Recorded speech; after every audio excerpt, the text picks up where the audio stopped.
Welcome to another episode of The Brand Called You, a podcast and podcast show that brings you leadership lessons, knowledge, experience, and wisdom from thousands of successful individuals from around the world. I'm your host, Ashutosh Garg, and today I'm privileged to welcome a very senior and accomplished professional from the world of academia, Professor Dhiraj Singh from Pune, India. Dhiraj, welcome to the show. Thank you. Thank you so much for having me. Professor Singh is the Director and Associate Dean at the MIT World Peace University's Dadasaheb Phalke International Film School and Department of Media and Communication. He's an author of Master O and two other books, and he was earlier a director of the Lok Sabha TV. So Dhiraj, first question for you. Can you share some pivotal moments from your early career in print journalism that shaped your approach to media and communication? Actually, I joined at a very interesting time in the history of journalism and media, because this was towards the late 90s, and the newspaper industry was just transitioning from being produced, the production aspect of it, right, all done manually, to digital formats. So the page-making software had just come, Quark Express, and we were transitioning there. So I remember my first job was, actually my second job, first job was at Asian Age with MJ Akbar as the editor-in-chief. The second job, I joined Hindustan Times, and there, the new technology, the newspaper, because it was a big setup, was just embracing page-making software. So before that, there were page-making artists. So once the newspaper was ready to be put to bed, it used to be printed, and the text or the story part used to be printed separately, and it used to be pasted on this huge newspaper-sized board. Headlines were pasted separately, and the pictures were put separately, and then a picture was taken of the entire page, a negative was taken, and then it went to printing. But what was happening was that now the page-making software made it so convenient that everything was done on the page. So the sub-editor had a total control of the page. And finally, when the output was done, it also helped in updating the news as it was breaking. So when I joined Hindustan Times, I was the only person who knew page-making, because all the previous editors did not know. They had been working there for a long time, and it was a big institution at that time. It was the largest selling newspaper in Delhi. So I was the lone person who knew page making, and that was thanks to my institute, the Asian College of Journalism, which had just started. In fact, I was the second batch of this institution, which has become really big now. So I knew page making, so I was much sought after. Amazing. On the let's get him paid. So I think that was an interesting point in both journalism and me entering this field at a very, very key moment where everything was being digitized. And then, of course, after that, the online thing happened, and everything, it was like a explosion of media and the way we could share news stories and the way we could produce news stories. So everything was, that was a pivotal moment. The second pivotal moment was that soon after I joined, a year after I joined Hindustan Times, we went into the celebrations of 50 years of independence. So that was 7. And that was also a very, very key and interesting moment, because we were looking back at our past history since independence and all the milestones India had gone through. So the wars with Pakistan and China, the creation of Bangladesh, liberalization, and everything was being discussed. And we had amazing authors and writers talking about this, because not just from academic experience, but lived-in experience, people who were policymakers, ministers, members of parliament at these key moments in the country's history. And we were interviewing them, rewriting or looking at their copy, editing parts of it. So it was very, and the paper was coming out with a very sort of collector's edition of all these stories. So that I remember some of those. I remember. I may even have some of those collector's editions in my library at home. But yes, you would know. So it was a wonderful moment to be absolutely a new sort of cover reporter and journalist at that time. Amazing, amazing. And did you face any challenges in transitioning from print to television? So the thing is that this is something that I also keep telling my students. The written word is actually the foundation of any kind of media. Once you have clarity of thought and you've written it down and committed to a screen or a piece of paper, then you can go forward. Talking to a camera is not that easy because you don't have clarity and maybe you get confused thoughts at the same time. So the written word is key. And if you're coming from print, your writing is absolutely endpoint. You know how to get the reader's hook, how to get the reader interested in what you have to say, and make sense of so much data. Actually, when we were in college and we were given practice scripts on how to make a story out of just very interesting and even facts and factoids, that was our training. So anyone who's transitioning from print to TV has an advantage in the sense that they know how to make sense of a story and put it down in words, the 5 W's and H, and the inverted pyramid of storytelling. So that was key. So TV was not such a big challenge, actually. The only challenge was to make yourself more presentable on screen and how to be a good presenter on TV. So that was actually the new learning. Apart from that, it was a smooth cakewalk, I would say. Amazing.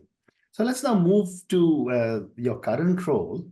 Tell me a little bit about the MIT World Peace University and what is the scope of work that is handled in this university? So my current role is I'm heading 2 schools. In fact, one is the School of Media and Communication and the other is the Dadasaheb International Film School. And why I was particularly brought in was because our executive president, Sri Rahul Karad, he had met me earlier when I was at Lok Sabha Television, and he was very impressed with what I could do and bring to the table. So when I left Lok Sabha Television, he was very keen that I come here and set up the School of Media and Films. But that did not happen. I took some time because shifting from Delhi was not a very inviting proposition at that time. But then COVID happened and a lot of things changed from how we were working. Work from home became a possibility. And your physical location was not so much important. So that's when I shifted. So my key mandate here was to bring the students up to speed with all the changes in the industry and what the industry was looking for when they were recruiting students. So I came in and I changed the curriculum, made it more practice-based. So learn by doing rather than just have theoretical inputs. So I brought in those changes, changed the pedagogy as well, how it was being taught. So it was not so much, the stress was not so much on the academics and the theory part of it, but more in practice. How do you edit a story? Or how do you rewrite a story? How do you shoot? How do you use the camera? How do you tell a story visually? So my way is to teach them how to do things by actually doing it. So I started something called the Media Hackathon. And here we gave them problem statements, communication problem statements, and set the students in groups where they would work on this problem statement and find a solution, which was based on communication strategies, filmmaking, advertising, audiovisual content creation. And it was very successful. So the whole idea of my trust or my purpose in coming here was to give them this most important industry readiness, how to make them up to speed with all the changes that are happening, especially with the digital explosion, the content creation platforms that are available to students now. And not just journalism, but also advertising and PR. So I'm also teaching students and I'm teaching them branding because I think it's very important in today's time. And your podcast is also called A Brand About You. So branding is very keen. And I, right from the beginning, I try to hammer in the importance of building a personal brand for students, their resume, how to sort of upgrade their resume, how to make it speak to recruiters, and how also be more presentable. And not just that, looking for jobs, but also finding their own space, creating their own platforms, becoming YouTubers and independent broadcasters. So that is my fascinating. Clearly, you have stayed well ahead of a lot of your contemporaries in terms of technology, from the time you just told me of setting up a page to television and so on. But when I was reading and preparing for my conversation with you, you are also working on artificial intelligence. So I want to get your perspective on how is technology changing the work that you're doing in the film school, and what are some of the unique approaches you have implemented to prepare for challenges, posed by artificial intelligence? Yeah, so the past couple of years have been really important in this new sort of AI explosion that's happening. And I think I'm particularly in tune because when I started my working career, also on the cusp of an important change of new technology for production of newspapers and so on. But here, I think what we are essentially paving the way for is students, not giving students too much of an instructional input, but also making them realize which is the technology that is going to be most useful for them as film students and which is maybe marginally useful to them. So we are essentially opening their eyes to the possibilities of using or optimizing technological advances and not so much getting engaged, because when you teach a software, you're just limiting your teaching to a particular way of doing things. But when you tell them the basic skeleton or the inside story or the deep structure of a system, you are also enabling them to adapt whenever newer technology comes. So the stress here with the coming of AI is to make them understand what AI can do for you as a filmmaker, as a communicator, as a podcaster, YouTuber, and so on. But the essentials of communication, audio-visual communication, are more or less going to remain the same. How you tell a story, how do you have transitions in a movie, how do you create movement in graphics, how do you get in how do you get in like a green screen? How do you optimize a green screen shoot? How do you insert backgrounds? What kind of backgrounds to insert? So that is the enabling process is more important rather than just giving them basic instructions. What is the, how do you make this? So Interesting. that part we're taking care of. Great response. Great response. Thank you. And what inspired the theme, dialogue, inclusivity, and peace for the National Conference on Media and Journalism, which you spearheaded? Yeah, so thank you for that question. It's something very close to my heart. These three words we thought or realized that were key in today's media landscape because since the few years, the objectivity that the media was supposed to have has been lost. And there are various reasons for it. But there was also an element of hostility that had come to the media. The debates on prime time were no more to understand a particular issue threadbare and for audiences to have huge takeaways from that debate. They were more about browbeating someone into submission or just making your point come across more strongly than the others. And so we thought that the media landscape or the water had become too muddy. That is why we thought the importance of dialogue is key. And journalism has always been primed to understand the other side, make both sides appear with complete neutrality and objectivity before the audiences.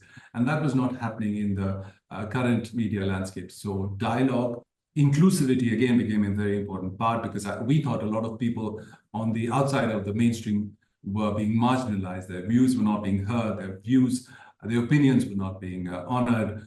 So inclusivity became important, and peace, of course, because we are a World Peace University and there's a lot of stress both from the founder and the executive president on making this space for dialogue, interfaith dialogue, community dialogue between communities. So dialogue, inclusivity, and peace became the theme of the National Conference on Media and Journalism. And it was well appreciated. A lot of journalists also working in the industry appreciated our effort, and they had a lot of good things to say about how we conducted the whole thing. Interesting. And, given your vast experience, how do you see the role of media education evolving in the next decade? I think education, we are also in the process of great change, and educators particularly need to understand that their previous role as provider of coordinates or basic instruction is going to change. And the role that instructors and educators should take on now is that of mentoring. They are there to mentor and help the student navigate through this vast ocean of knowledge and information that's there. So you don't have to really spoon feed. There was a tendency earlier to spoon feed the students on what is possible and what is not. But now I think the tendency should be, or the outlook of the educator should be towards enabling, to mentor the students to be able to find his or her own way and find his or her own answers, because we are also living in a world where there is a lot of subjective opinion. So the students have to find their own subjective outlook, and that comes only when they are allowed to do and learn themselves. So in this role, the teacher's role or the educator's role is that of an overseer or a mentor. He or she can say that this is the way of understanding this whole thing. If you need to find answers, or if you need to do a survey, these are the questions you need to ask. So an educator in today's scenario and in the next decade to come would be that of mentorship and allowing the student to find their own feet in this vast ocean of knowledge and information. Well said.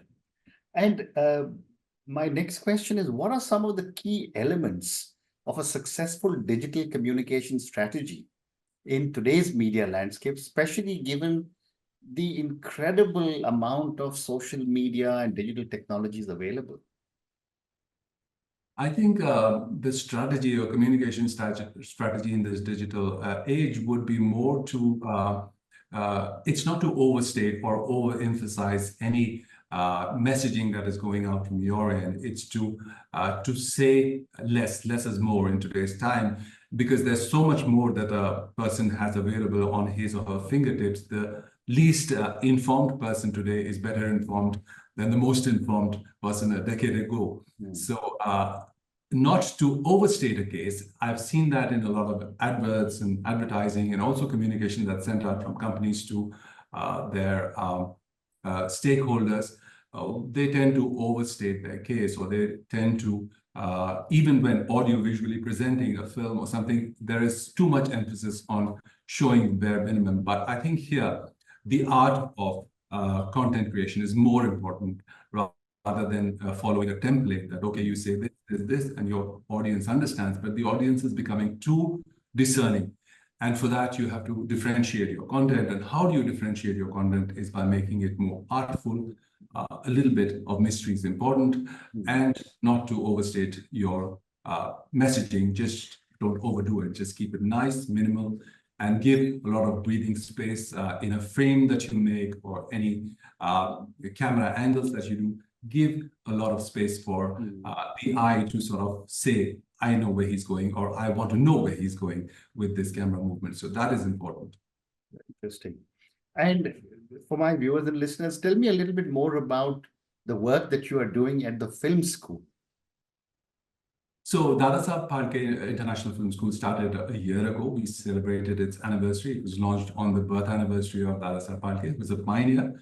And the name is very aptly used, because we also want to be pioneer in the area of film education. We just don't want to create clones of, there's so many film institutions, including one very close to our campus, which is the FTII, which is a huge legacy institution. But we don't want to be following a template, because what has happened over the years is that FTII students just get too caught up into the art of filmmaking and the politics of filmmaking. What happens in today's world is there is a space for every kind of filmmaker. And the more in touch you are with technological changes, the more in touch you are with the design thinking approaches. What is it that the market is looking for? What kind of filmmaker we need for our industry or a particular sector is more important, rather than just the art and politics of it. So we are trying to give our students this framework within which they learn the art as well as the science and technology behind filmmaking, and just become professionals who are much in demand, and everyone is out to grab them. That is our vision and mission for the school at the moment. And of course, innovation is key, because the university also lays great stress on innovation and creating innovators and startup founders. So we would also like our students to become a movie startup or a person who does things his own way and does manage to also understand the business part of it. So we also lay stress on that. Amazing, amazing. Thank you. So I have time for two more questions. What role, in your view, does Indian media play in the global context? And I've now begun to see a lot of Indian media houses beginning to talk well beyond the shores of India. And what can Indian media professionals do? Or do they need to learn anything from their international counterparts? That's a very interesting question, given the times we're in. I think global media, when we thought of global media a few decades ago, we thought of BBC and we thought of CNN, and the sort of list stopped there. But since then, since the 2000s, we've had many emerging global voices. We have Russia TV telling the story of that part of the world. We have Al Jazeera, which is telling the story of the Middle East and those parts of the world. We have CCTV, which is a Chinese state television. Yeah. So I think given that context, it's very important to have a voice, an Indian voice coming out on the global platform. And I think increasingly it's being recognized for that, because there's much happening in the country, there's much happening in South Asia. And this voice or this perspective becomes important for the world to understand and see things from our point of view, because for a long time we just had a narrative which followed the North or the West, saying that this is how it is and this is how we see the world. There's poverty in developing countries, they need to do much, they need to change their way of policy making and governing. But now this aspect of what India wants to project to the world is coming out, and so there is much to do and much to say on global platform for the Indian media. But currently, I think the Indian media has also, it also needs to pull up its socks and learn how to be neutral, how to be objective, because those are key elements for anyone watching a particular channel or reading a particular newspaper. Objectivity is key. You cannot be trumping up one party's agenda. You cannot be trumping up one party in power at the cost of the others. So that is not good. To be a leader, you have to truly embrace objectivity. Very interesting. And my last question to you, and I can't possibly end this conversation without talking about your book, Master O. What inspired you to write Master O, and what is the message you hope readers will take away from your book? So Master O actually came from a lot of sort of self-reflection, and having lived a long part of my life being interested in the fact that India is a country where there have been a lot of godmen and a lot of gurus and a lot of self-styled thought leaders.